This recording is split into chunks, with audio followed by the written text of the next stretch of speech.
चलो देखो रे बेटा, प्लीज ध्यान देना, आ जाओ। ये मुन्ना प्लीज ध्यान देना, ये जो मिनिमम सब्सक्रिप्शन वाला था ना, सब कुछ वैसे रखना। यहाँ पे जो नीचे 10% लिखा था उसको मिटा देना, 10% मत रखना। दो लोगों ने मिनिमम सब्सक्रिप्शन के बारे में बोला है, एक है कंपनीज एक्ट और दूसरा है सेबी। सो सेबी कहता है minimum 90% of the shares issued must be subscribed for. So SEBI कहता है अगर किसी कंपनी को 1 लाख शेयर इशू करना है तो मिनिमम कितने एप्लीकेशन आने चाहिए? 90,000, 90,000। अगर उससे कम एप्लीकेशन आते तो वो कंपनी की औकात नहीं है, वो कंपनी मार्केट में शेयर इशू नहीं कर सकती है। सो मिनिमम कितने एप्लीकेशन आने चाहिए? 90,000, यानी 90% ऑफ द इशू। अगर यहाँ पे 1 लाख शेयर है तो 90,000, 2 लाख शेयर है तो मिनिमम कितने एप्लीकेशन आनी चाहिए? 1,80,000। 100 शेयर है तो मिनिमम कितने एप्लीकेशन आनी चाहिए? 90। बराबर। और कंपनीज एक्ट कहता है कितना रहेगा बेटा? जो बोर्ड ऑफ डायरेक्टर्स ने प्रोस्पेक्टस में बताया होगा उतना। सो कंपनीज एक्ट ने कोई परसेंटेज नहीं दिया है, ये कितना है बेटा? जितना बोर्ड ऑफ डायरेक्टर्स ने बताया। राइट, ये बात समझ में आई बेटा सभी को? चले आगे फाउंडेशन के पॉइंट ऑफ व्यू से, इसमें ज्यादा डिटेल हम लोग जाएंगे नहीं। बस अब इतना ध्यान रखना, मिनिमम सब्सक्रिप्शन हम लोग कितना लेंगे हर बार? फिर हार्मोनियस कंस्ट्रक्शन 90% हम लोग लेने वाले। मिनिमम कितना लेंगे? 90%। क्योंकि मान लो बोर्ड ऑफ डायरेक्टर्स ने प्रोस्पेक्टस में बोला आपको समझाने के लिए, फॉर एग्जांपल 10%, मिनिमम कितना बोला उन्होंने? 10। सेबी कितना बोल रहा है? 90। तो कैसे फॉलो करना है? ऐसे, ताकि दोनों भी खुश हो जाए। तो दोनों खुश होने के लिए क्या फॉलो करना पड़ेगा? 90%। बोर्ड ऑफ डायरेक्टर ने अगर मान लो बोल दिया 50%, तो भी हम लोग कितना लेंगे? 90। सर बोर्ड ऑफ डायरेक्टर ने 95% बोला है तो कर ही नहीं सकते, क्योंकि वो सेबी के खिलाफ जा रहे फिर तो। इसीलिए हम लोग हर बार क्या बोलते हैं? कितना होना चाहिए मिनिमम सब्सक्रिप्शन? 90%, जो सेबी ने बोला है उतना। बट एक चीज हमेशा ध्यान रखना, कंपनीज एक्ट कहता है मिनिमम सब्सक्रिप्शन कितना होगा? उतना जितना बोर्ड ऑफ डायरेक्टर ने प्रोस्पेक्टस में लिखा है। सेबी कहता है मिनिमम सब्सक्रिप्शन कितना चाहिए? 90% of the issue price, issue number of shares issued. ये बात समझ में आई क्या? सो हम लोग हर बार ये देखेंगे, अगर कोई कंपनी 1 लाख शेयर इशू करना चाहती है तो मिनिमम कितने एप्लीकेशन आने चाहिए? 90,000। 10 लाख शेयर इशू करना चाहती है तो मिनिमम कितने एप्लीकेशन आने चाहिए? 9 लाख। 1 करोड़ शेयर इशू करना चाहती है तो मिनिमम कितने एप्लीकेशन आने चाहिए? 90 लाख। सर अगर उससे कम एप्लीकेशन आए तो क्या हो जाएगा? वो कंपनी शेयर इशू नहीं कर सकती। नहीं नहीं सर, जो एप्लीकेशन का पैसा आया उसका क्या करेंगे? जो एप्लीकेशन का पैसा आया उसका क्या करेंगे? रिफंड कर देंगे। सर मान लो किसी कंपनी ने वो पैसा रिफंड करने में देरी किया तो 18% का इंटरेस्ट देना पड़ेगा। समझ में आया? ये इंटरेस्ट वगैरह सब आपको लॉ के अंदर में, अकाउंटिंग के अंदर में नहीं है, बस बता करके रख रहा हूं। ये लिखा सभी ने? यहां तक समझ में आया? ये लिख लिया बेटा तीनों भी पॉइंट? इसमें चेंज करना है कुछ अभी? मतलब कुछ लिखना बाकी है किसी का? अभी ध्यान से सुनना। अभी यहाँ पे हम लोग देखते हैं। सो सेबी का इसके अंदर में दिया नहीं क्या इन्होंने? हाँ, सेबी का दिया है 90%। बरोबर है ना? अभी ध्यान से सुनना बेटा, ऐसा लिखो सब लोग। देखो बेटा क्या लिखना है, uses of minimum subscription amount, ऐसा हेडिंग दो और ये 5 पॉइंट लिखो। जो भी कंपनी के पास में मिनिमम सब्सक्रिप्शन अमाउंट आया, कंपनी उसका क्या क्या यूज कर सकती है, कहां कहां वापर सकती है, कहां कहां यूज कर सकती है। क्या बोला मैंने? समझ में आया ना? ये अगला थ्योरी पॉइंट है आपका, uses of minimum subscription amount. ये अगला थ्योरी पॉइंट है, uses of minimum subscription amount. और ये 5 पॉइंट लिखो। काफी बार एग्जाम में 5 नंबर के लिए पूछा हुआ थ्योरी क्वेश्चन है। काफी बार एग्जाम में 5 नंबर के लिए पूछा हुआ थ्योरी क्वेश्चन है।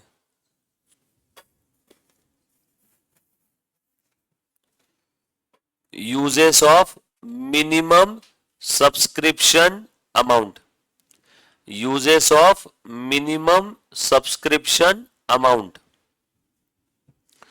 जो भी मिनिमम सब्सक्रिप्शन का अमाउंट कंपनी ने इकट्ठा किया है, कंपनी उस मिनिमम सब्सक्रिप्शन के अमाउंट को कहां कहां यूटिलाइज कर सकती है। बोर्ड ऑफ डायरेक्टर मनमानी यूज नहीं कर सकते उसका, चलो मिनिमम सब्सक्रिप्शन का पैसा आ गया आप थाईलैंड ट्रिप जाके आ जाते हैं। नो, यही 5 पर्पस के लिए यूज होगा, इसके अलावा और कोई छठा पर्पस नहीं होगा। एग्जाम में आपको डायरेक्ट थ्योरी क्वेश्चन कभी कभार ऐसा आता है, यूजेस ऑफ मिनिमम सब्सक्रिप्शन, या फिर जो एप्लीकेशन मनी कंपनी के पास आया। मिनिमम सब्सक्रिप्शन मतलब ये एप्लीकेशन का ही पैसा है ना बच्चों, ऑब्लिक ऐसा भी लिख दो और आगे, और uses of application money. Minimum subscription मतलब ये कौन सा पैसा है, एप्लीकेशन का, क्योंकि शेयर होल्डर सबसे पहले क्या करते हैं, अप्लाई, तो उस समय क्या देते हैं, एप्लीकेशन मनी। क्या क्या यूज है, सबसे पहला यूज है बच्चों, प्रिलिमिनरी एक्सपेंस पे ऑफ करने के लिए कंपनी ये पैसा यूज कर सकती है। प्रिलिमिनरी एक्सपेंस क्या होते हैं, कौन बच्चा बताएगा बेटा। प्रिलिमिनरी एक्सपेंसेस, धंधा इनकॉर्पोरेट करने के लिए जो खर्चे लगते हैं वो प्रिलिमिनरी एक्सपेंस, बिजनेस शुरू करने के लिए जो पैसे लगते हैं वो प्रिलिमिनरी एक्सपेंस। सर कंपनी के प्रिलिमिनरी एक्सपेंस के एक दो एग्जांपल दो। कंपनी इनकॉर्पोरेट करने के लिए आपको आरओसी रजिस्ट्रार ऑफ कंपनी को फीस पे करना पड़ता है, बराबर है ना। कंपनी इनकॉर्पोरेट करने के लिए स्टैम्प ड्यूटी देना पड़ता है on the basis of share capital. Company incorporate करने के लिए आपको कंपनी सेक्रेटरी को फीस देना पड़ता है, प्रिलिमिनरी एक्सपेंस। कंपनी इनकॉर्पोरेट करने के लिए जो भी लीगल फीस देना है सरकार को, आरओसी को, कंपनी सेक्रेटरी को, वो सब प्रिलिमिनरी एक्सपेंस। सर ये हो गई कंपनी के प्रिलिमिनरी एक्सपेंस। सर अब एक काम करो, सोल प्रोप्राइटरी के प्रिलिमिनरी एक्सपेंस के एग्जांपल दो। सोल प्रोप्राइटरी, अकेला आदमी जो बिजनेस स्टार्ट कर रहा है, मान लो किराना दुकान मुझे स्टार्ट करना है, सोल प्रोप्राइटरी किराना दुकान, अकेला आदमी ओनर, वो बोर्ड पे लिखा रहता है ना प्रोप्राइटर, और आगे नाम लिखा रहता है उसका, तो उसके लिए प्रिलिमिनरी एक्सपेंस क्या है, शॉप एक्ट लाइसेंस, धंधा शुरू करने के लिए जो खर्चे हम लोग इनकर करते हैं वो प्रिलिमिनरी एक्सपेंस। कुछ बात समझ में आई सभी को। सो वैसे ही कंपनी प्रिलिमिनरी एक्सपेंसेस पे ऑफ करने के लिए यूज कर सकती है क्या मिनिमम अब सब्सक्रिप्शन का मनी, यस और नो। दूसरा commission on issue of share, उसके लिए भी यूज कर सकती है। सर ये कमीशन कौन सा है, अरे बाबा कंपनी को अगर मार्केट में 1 करोड़ शेयर इशू करना है तो हर बार कंपनी के डायरेक्टर डोर टू डोर थोड़ी भटकते बैठेंगे शेयर इशू करने के लिए। कंपनी काफी बार अंडर राइटर्स के साथ अग्रीमेंट कर लेती है, कंपनी काफी बार अंडर राइटर्स के साथ अग्रीमेंट कर लेती है शेयर इशू करने के लिए, और वो अंडर राइटर्स फुकट में करेंगे क्या ये काम, बदले में वो क्या मांगते हैं, कमीशन। बदले में वो क्या डिमांड करते हैं, कमीशन। कंपनी अगर मार्केट में शेयर इशू करना चाहती है तो कंपनी के बोर्ड ऑफ डायरेक्टर को ये डर सताता है कि 1 लाख शेयर इशू करना है, कल चल के 90,000 एप्लीकेशन नहीं आए तो सेबी मेरे सारे के सारे इशू की मदर सिस्टर कर देगी, यानी सारा एप्लीकेशन मनी रिफंड करना पड़ेगा, कंडीशन है ना 90% का। तो कंपनी इस डर के चक्कर में क्या करती है, अंडर राइटर्स के साथ कॉन्ट्रैक्ट करती है कि हे अंडर राइटर सुन, अगर पब्लिक ने मेरे शेयर्स नहीं खरीदे तो तुम खरीद लेना, यानी वो मिनिमम सब्सक्रिप्शन की कंडीशन पूरी हो जाएगी, यस और नो। अंडर राइटर्स बोल रहे ठीक है हम खरीद तो लेंगे, या तुम्हारे शेयर्स बिकवा देंगे, किसी और को सेल करवा देंगे, बट हमें क्या मिलेगा, तो हम उन्हें क्या देंगे, कमीशन। और वो कमीशन का पेमेंट करने के लिए आप ये एप्लीकेशन का या मिनिमम सब्सक्रिप्शन का पैसा यूज कर सकते हो क्या। हाँ समझ में आया मैं क्या कहना चाह रहा हूं। उसके बाद तीसरा cost of fix asset purchase, minimum subscription के पैसों से कंपनी फिक्स असेट भी खरीद सकती है क्या, यस। बट फिक्स असेट कौन सी, लॉ में ज्यादा डिटेल में पढ़ोगे, वो जो धंधे के लिए यूज होती है। डायरेक्टर के लिए पर्सनल कार खरीद रहे वो नहीं चलेगा, जो बिजनेस पर्पस के लिए यूज होगी वो फिक्स असेट। उस मिनिमम सब्सक्रिप्शन के पैसों से कंपनी वर्किंग कैपिटल रिक्वायरमेंट भी पूरी कर सकती है क्या, यस। वर्किंग कैपिटल क्या होता है, खेड़ते भांडवल। सर मतलब धंधा स्मूथ और स्मूथली ऑपरेट करने के लिए जो आपके पास पैसा होना चाहिए वो होता है वर्किंग कैपिटल। जैसे मैं हर बार आने वाले मेरे 6 महीने में कितने पैसे लगने वाले, उतने पैसे हर बार मेरे बैंक अकाउंट में रखता हूं, कि आने वाले 6 महीने अगर मुझे कहीं से 1 रुपए की भी रिसीट नहीं आई तो भी मेरे पास इतना पैसा है कि मैं 6 महीने तक मेरे बिजनेस को स्मूथली ऑपरेट कर सकता हूं। मतलब मेरे पास वर्किंग कैपिटल कितने महीने का है, 6 महीने का। या बिजनेस को स्मूथली ऑपरेट करने के लिए आपके पास जो पेमेंट होना चाहिए, नियर फ्यूचर में मेरे पास पैसा आने वाला है 10 लाख रुपए, नियर फ्यूचर में मेरे पास से जाने वाला है 8 लाख रुपए, तो धंधा चलाने के लिए कितना बच रहा है, 2 लाख रुपए, वही तो है वर्किंग कैपिटल।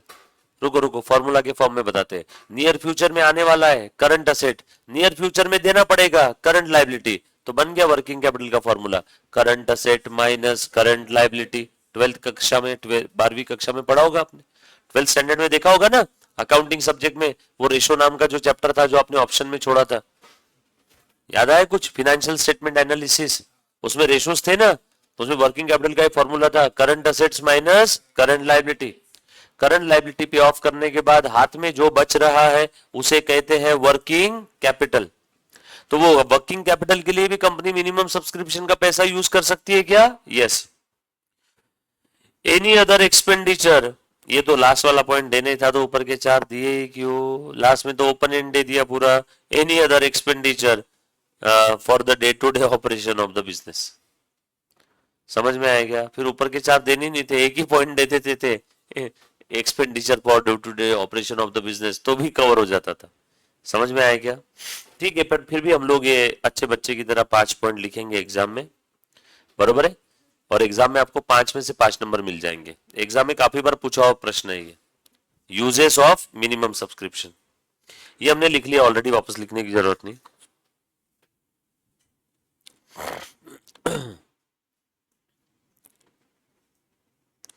ये एक देख लो, काम की चीज बता रहा हूं। हाँ, चांसेस कम है, ट्रू और फॉल्स में आ सकता है।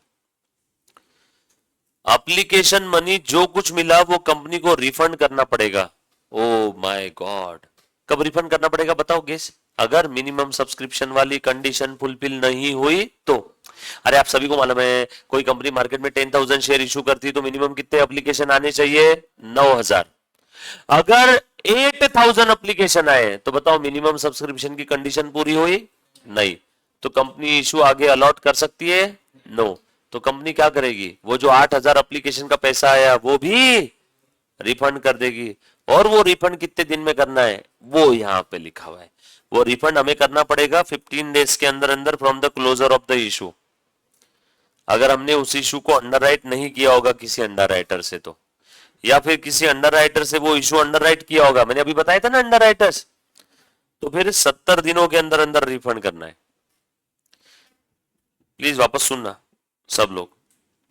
whenever company wants to issue, मान लो 1 lakh shares, if company wants to issue 1 lakh shares, then SEBI says, hey company, soon you must receive at least 90,000 applications for shares, otherwise नहीं मिले तो you have to refund all such application money। और वो refund कितने दिन में करना है? 15 डेज में।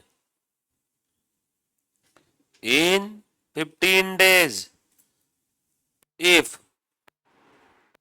no underwriting,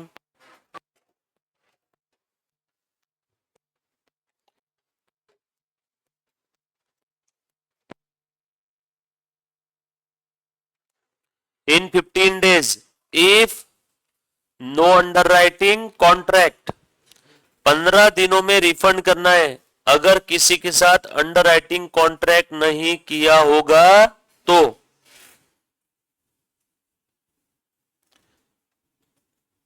और इन 70 days, if there is underwriting contract with underwriters। Sir अब ये अंडरराइटिंग कॉन्ट्रैक्ट क्या होता है बता देता हूं, वैसे आपके फाउंडेशन का पार्ट नहीं है बट यहां पे शब्द आया हुआ है तो बता दो। पहले ये लिखो, लिखो फटाफट से, ऐसा यहां से लिखना चालू करो। ये समझ में आ रहा है कि जो मैं बता रहा हूं? नहीं समझा? वापस बताओ, कोई ऐसा बचा नहीं समझा? बेटा देखो, समझा? पीछे बेटा समझ में आया मैंने क्या बोला?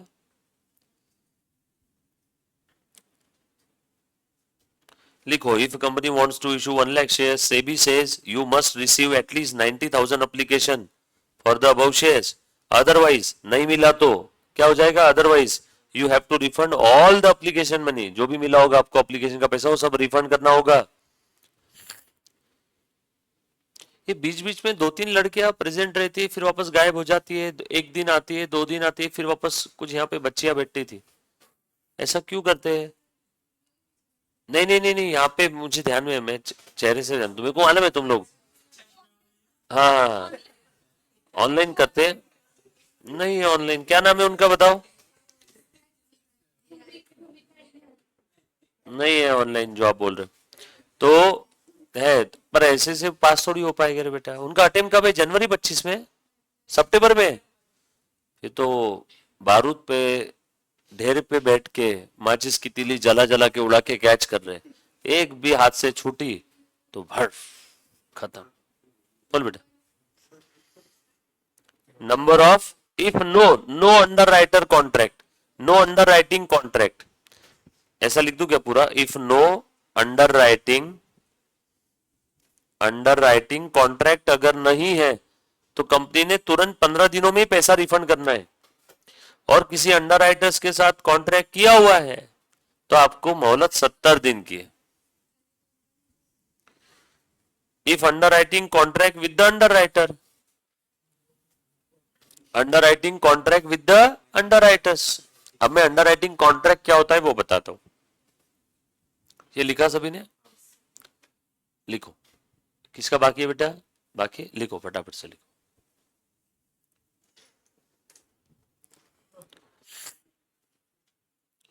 ये आगे जाकर के इसके ऊपर आपको प्रैक्टिकल क्वेश्चन आएंगे इंटर फाइनल में, अंडर राइटर्स के ऊपर।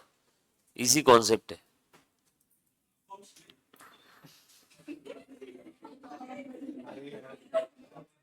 प्यारा बच्चा है बहुत, रब का बच्चा है, ब्लेस्ड।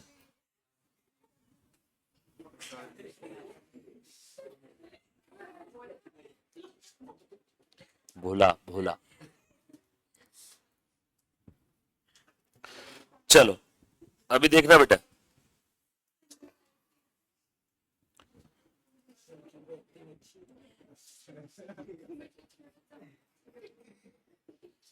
लिखा?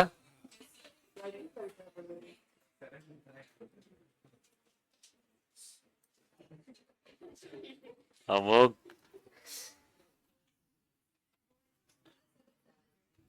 आ जाओ प्लीज, ध्यान दो। ये लिखा क्या सभी ने? अब लिखो ऐसा, नेक्स्ट हेडिंग दे दो, अंडर राइटिंग कॉन्ट्रैक्ट। लिखो, इज एन अरेंजमेंट, या प्यार से हम लोग बोल देंगे agreement, between company and under writers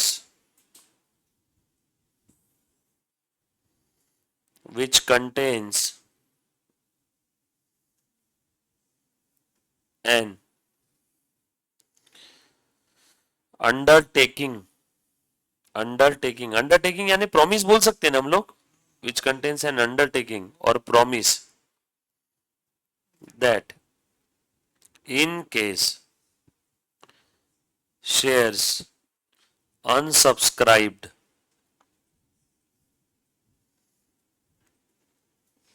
by the public,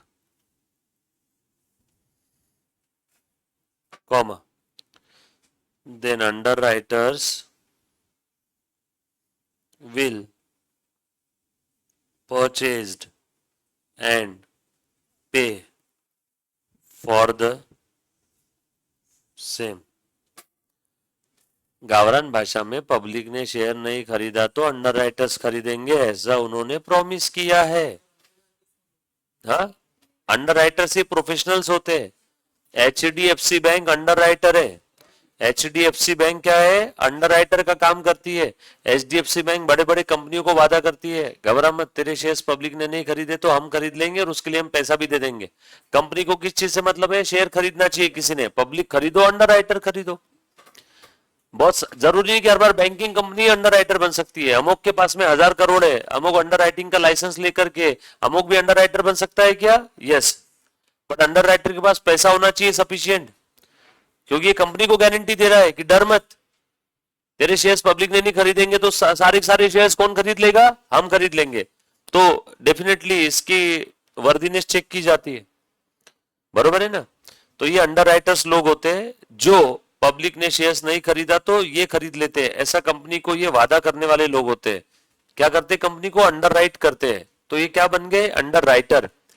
और इनके बीच में और कंपनी के बीच में क्या होता है, contract of underwriting. Please check करो एक बार, is an arrangement, underwriting contract मतलब arrangement between company and underwriters, जिसमें क्या रहेगा, promise that in case of unsubscription of the shares underwriters will purchase and pay for the same। ऐसे अनसब्सक्राइब्ड share कौन खरीद लेगा, अंडरराइटर्स। यस और no. तो इनका और कंपनी का जो कॉन्ट्रैक्ट होता है उसको बोलते हैं कॉन्ट्रैक्ट ऑफ अंडरराइटिंग। बदले में अंडरराइटर्स को क्या मिलता है, बदले में अंडरराइटर्स को क्या मिलता है, कमीशन, वो होता है अंडरराइटिंग कमीशन। एचडीएफसी बैंक है, बजाज भी है, हाँ। ब्लैक रॉक अंडरराइटर्स नहीं है यार, वो तो एक कंपनी है, हाँ। इन्वेस्टर है, इन्वेस्टर अलग, अंडरराइटर्स अलग। इन्वेस्टर तो कंपनी के अंदर में पैसा इन्वेस्ट कर रहे हैं, उनकी कोई जिम्मेदारी थोड़ी है, उनको कोई कमीशन थोड़ी मिल रहा है। अंडरराइटर्स ये वो लोग हैं। देखो ये अंडरराइटर का कॉन्सेप्ट आया क्यों मालूम है क्या, ये सेबी के 90% के लफड़े की वजह से। सोचो, सेबी ने क्या बोला कि अगर तुम मार्केट में 100 शेयर इशू कर रहे हो तो पब्लिक ने मिनिमम कितने शेयर्स के लिए सब्सक्राइब करना मांगता है, 90। अगर सोचो कल सुबह इशू ओपन होने वाला है और पब्लिक से 90 एप्लीकेशन नहीं आए, 89 एप्लीकेशन आए, कंपनी का पूरा इशू क्या हो गया, वेस्ट। और वो 89 एप्लीकेशन जो आए उसका भी पैसा कंपनी को क्या करना पड़ेगा, वापस रिफंड करना पड़ेगा। कंपनी की इज्जत की वाट लग जाएगी, इशू एक्सपेंडिचर वेस्ट हो जाएगा, इतनी एडवर्टीजमेंट की होंगी कंपनी ने, आईपीओ की, सब वेस्ट हो गया। तो इस डर से बचने के लिए कंपनी के डायरेक्टर्स अंडरराइटर्स के साथ कॉन्ट्रैक्ट करते हैं that in case of unsubscription of the shares by the public, please आप खरीद लेना वो शेयर। तो वो 90% वाली कंडीशन फुलफिल हो जाएगी, तो वो 90% वाली कंडीशन फुलफिल हो जाए, उनको भी उतने ही प्राइस में। अंडरराइटर्स का भी फायदा है ना, अंडरराइटर्स फिर वो इशू, वो जो शेयर्स मिले ना, वो शेयर बाद में मार्केट में बेच देते हैं महंगे रेट में, तो अंडरराइटर्स को कमीशन भी मिला और वो शेयर्स भी बेच दिया। सर मान लो कोई कंपनी के शेयर्स का प्राइस उतना आया ही नहीं मार्केट में, तो वो अंडरराइटर्स बेअकल थोड़ी रहते हैं, वो ऐसा ही इशू अंडरराइट करते हैं जहां उनको लगता है कि कंपनी के फंडामेंटल्स मजबूत है, आगे शेयर्स के अंदर में हमें प्राइस ज्यादा मिलेगा। समझ में आया क्या, और कमीशन भी तो मिल ही रहा है उनको, समझिए अभी, पक्का, डन। ये लिखा सभी ने, किसी बच्चे को और कुछ प्लीज पूछना है, चलो आगे आ जाओ। सो अंडरराइटर्स के साथ अंडरराइटिंग कॉन्ट्रैक्ट नहीं किया होगा तो 15 दिन में रिफंड करना होगा, अगर ये कंडीशन पूरा नहीं हुआ तो, मिनिमम सब्सक्रिप्शन का। और अंडरराइटर्स के साथ कॉन्ट्रैक्ट किया होगा तो 70 डेज। ट्रू और फॉल्स वन सेंटेंस में आएगा है, 15 दिन और 70 दिन। बोल बेटा, 18% का इंटरेस्ट अगर नहीं दिया तो,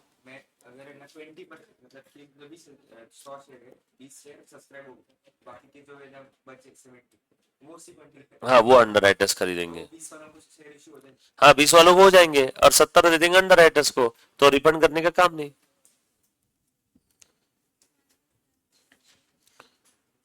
ये वापस नहीं देखेंगे, first installment, application, second allotment, then first call, second call, final call, है ना। कॉल 4, 3, 4, 5 कितने भी हो सकते हैं। जर्नल एंट्रीज हमने देखी है, वापस नहीं देखेंगे। सब्सक्रिप्शन ऑफ शेयर्स हमने देखा है, अंडर सब्सक्रिप्शन, ओवर सब्सक्रिप्शन हमने देख लिया, क्वेश्चन सॉल्व किए ना सारे।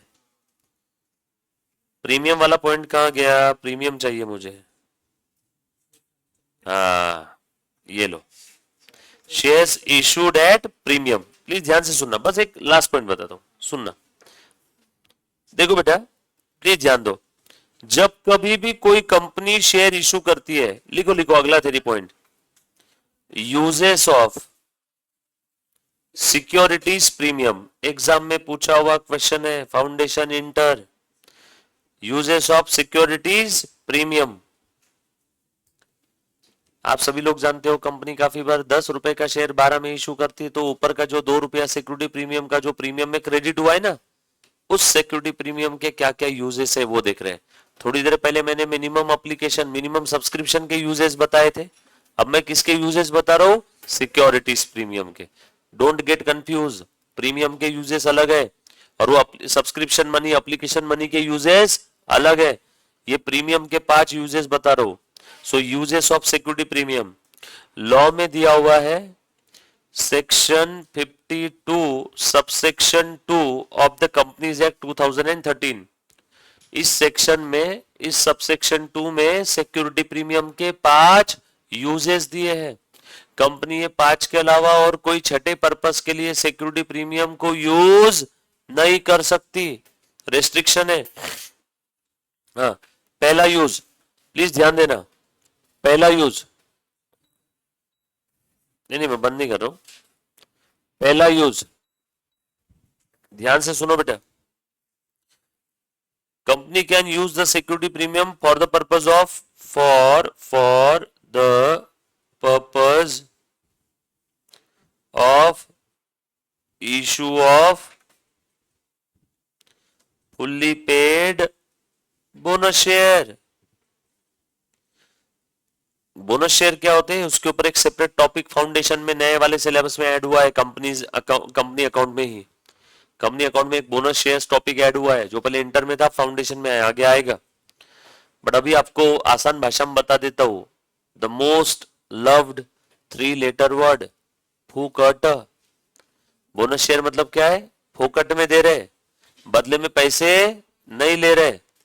आगे हम लोग इसके ऊपर पढ़ेंगे, इसी टॉपिक में एक यूनिट है राइट एंड बोनस इशू, तब हम लोग बोनस इशू क्या होता है देखेंगे। वो बोनस शेयर कंपनी कहां से, किसकी मदद से इशू कर सकती है? सिक्योरिटी प्रीमियम की मदद से, बराबर है। दूसरा यूज है, company can use the security premium for the purpose of writing of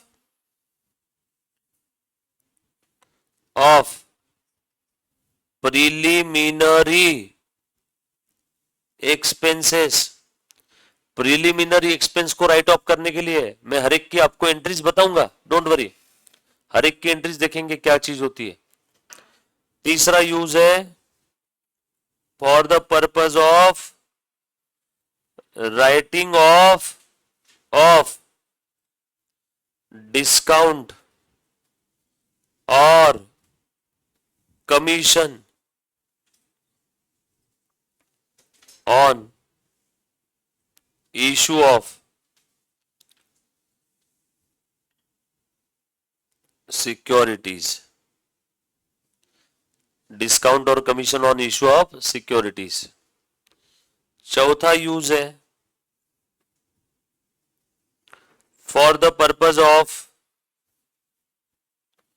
writing off premium on redemption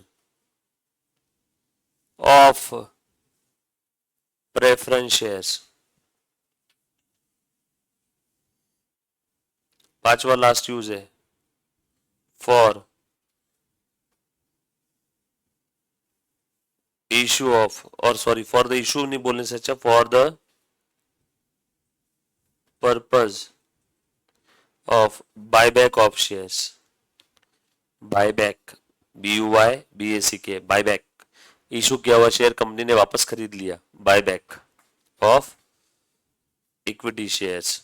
वैसे बायबैक इक्विटी शेयर्स का ही होता है, बायबैक ऑफ शेयर्स भी लिखा तो भी चलेगा। ये 5 यूजेस है सिक्योरिटीज प्रीमियम के। कितने यूजेस है? 5।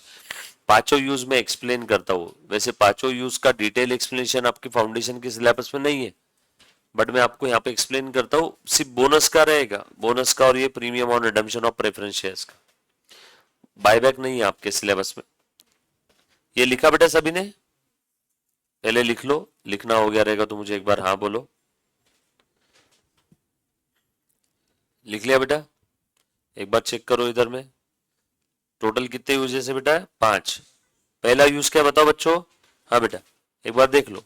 अभी हम लोग बस ये लिख लेते हैं, बाद में हम लोग नेक्स्ट लेक्चर में देखेंगे इसके पांचों भी यूजेस क्या है। तो पहले एक बार देख लो, पहले bonus share, writing of of preliminary expense, तीसरा डिस्काउंट कमीशन राइट ऑफ करने के लिए, चौथा premium on redemption of preference shares right of करने के लिए, पांचवा परचेसिस ओन शेयर म्हणजे बायबैक, कंपनी खुद ही के शेयर वापस खरीदती है, खुद ही के इशू किए हुए शेयर्स वापस खरीद रही है, बाय बैक। सर कंपनी ऐसा क्यों करती, पागल है क्या?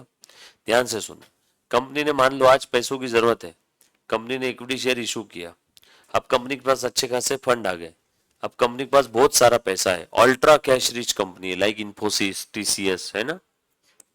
तो ये कंपनियां क्या करती, अपने ही इशू किए हुए इक्विटी शेयर मार्केट से वापस खरीद लेती है।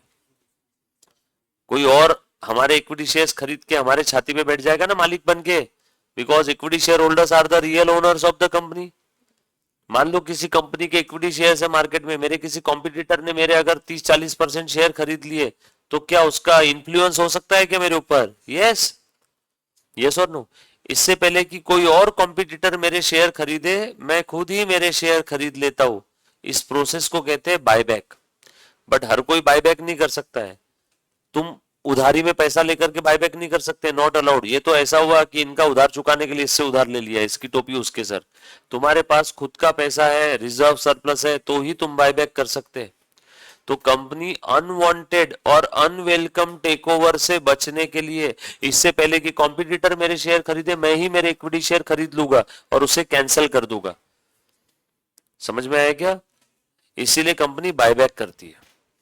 काफी बार कंपनी के पास में काफी सारे पैसे होते हैं, अब उस पैसे से कंपनी क्या करेगी, लोन रिपे कर दिया, फिर भी पैसा बचा हुआ है तो कंपनी बायबैक कर लेती है। अननेसेसरी क्यों इक्विटी शेयर्स बढ़ा के रखना? बोल बेटा। हाँ, नहीं नहीं अब नहीं है बेटा,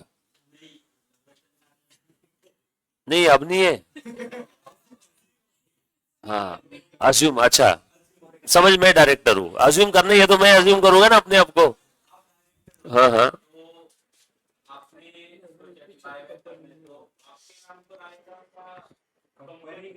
बायबैक कौन कर रहा है, मैं की कंपनी? हाँ तो फिर कंपनी के नाम पे कंपनी बायबैक करेगी ना shares. Company is separate legal entity, right? Company separate person है, मैं अलग पर्सन हूँ, कंपनी अलग पर्सन है। तो जो भी कर रही है कंपनी कर रही है, मैं तो सिर्फ जरिया हूँ। कंपनी को हाथ पे नाक मुंह है क्या? कंपनी जो भी करती है किसके थ्रू करती है? डायरेक्टर के थ्रू। लेकिन वो कर कौन रहा है? कंपनी। किसके नाम पे रहेगा? कंपनी के। कंपनी अपने नाम पे प्रॉपर्टी भी खरीद सकती है, कंपनी अपने नाम पे प्रॉपर्टी बेच सकती है। सिर्फ इतना है कि company is an artificial person, इसीलिए किसके जरिए करते हैं? डायरेक्टर्स के जरिए। बराबर है? तो बायबैक कौन कर रहा है? कंपनी। और कंपनी बायबैक कर रही है अपने नाम पे, और कंपनी क्या कर रही है? वो शेयर्स कैंसिल कर रही है। डायरेक्टर के नाम पे नहीं रहेगा कुछ भी। Company is a separate legal distinct legal entity. Company may sue, be sue. Company can purchase property in their own name. Company can sell property by their own name. Company can enter into contract. Company हर वो चीज कर सकती है जो एक natural person नहीं, हर चीज नहीं कर सकती कंपनी। मतलब कमर्शियल वर्ल्ड में एक नेचुरल पर्सन जो कर सकता है कॉमर्स में, वो हर वो चीज कंपनी भी कर सकती है। बस कंपनी को सिटीजनशिप नहीं मिलती है। जैसे आप सब लोग इंडियन सिटीजन हो, वैसे कंपनी को किसी देश की सिटीजनशिप नहीं मिलती है, क्योंकि सिटीजनशिप ये नेचुरल पर्सन का अधिकार है, and company is not a natural person. बाकी हर काम कंपनी कर सकती है जो हम आप कर सकते हैं, कुछ कुछ छोड़ के। डन? हाँ बोलो बेटा,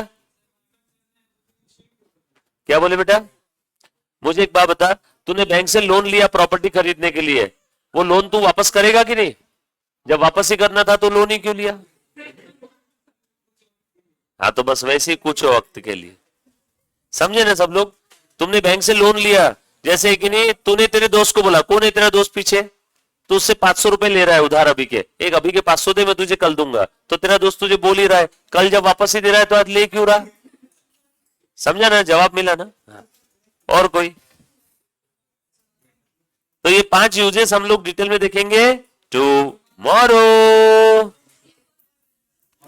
thank you so much guys, love you all, take care, bye bye. हाँ बोल बेटा, हाँ बोल ना। हाँ हाँ एक सेकंड, अनपेड अनपेड, हाँ अनपेड शेयर आपकी इशू प्राइस का अनपेड अमाउंट है ना, मैंने लिखवा के दिया है। 10 रुपए का शेयर, 4 रुपए प्रीमियम, टोटल इशू प्राइस 14। 14 में अनपेड है 1 या 14 में अनपेड है 2, तो जो अनपेड अमाउंट जब तक आता नहीं तब तक उसकी लायबिलिटी रहेगी। हाँ हाँ, unpaid of the issue price. और कोई अनपेड अनपेड अमाउंट जो भी नहीं नहीं, प्रीमियम में तो लेंगे ही ना उससे। Okay all set. हाँ मार्केट में खेलते रहते, पहली बार जो इशू होता है वो आईपीओ, प्राइमरी मार्केट, और एक बार इशू होने के बाद में एक शेयर होल्डर दूसरे शेयर होल्डर को बेचेगा, उसको कंपनी से, वो ट्रांजेक्शन को कंपनी से कोई लेन देन नहीं है। मैंने जब कंपनी ने फर्स्ट टाइम शेयर इशू किया होगा तो वो है आईपीओ, इनिशियल पब्लिक ऑफरिंग, तो वो पैसा कंपनी के पास आता है। और उसके बाद अब वो शेयर को ये 50 लोग आपस में खेल रहे हैं, इसको बेच रहा है उसको बेच रहा है उसको उससे कंपनी को कोई लेन देन नहीं है। समझ में है ना? वो पैसा कंपनी के पास आएगा क्या? नो, इसने इसको बेचा तो पैसा आएगा इसके पास, इससे जाएगा इसके पास आएगा। हाँ, और अगर कंपनी को पैसे चाहिए तो company further IPO, further public offering, या further issue, further issue, further issue. All set. चलो यार, तो एक सेकंड रुको ना, वो चेक कर लो तुम्हारा क्लास का क्या हिसाब किताब है। आएगा नहीं का मैसेज आएगा कुछ? क्या बोले? नहीं है, मैंने बोला ही तुमको।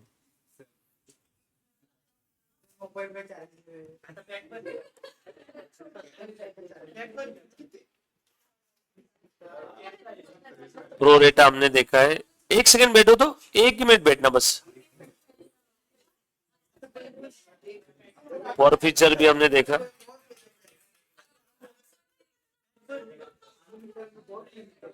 फॉर फीचर भी देखा है, प्रॉफिट ऑन फॉर फीचर भी हमने देखा है, फॉर फीचर। देन उसके बाद in connection with the following points. चलो ठीक है, बाकी का हम लोग कल ही देखते हैं। अब ट्रू और फॉल्स कल हम लोग थ्योरी क्वेश्चन के आंसर्स निकालने वाले बेटा। Done, thank you so much guys, love you all, take care, bye bye.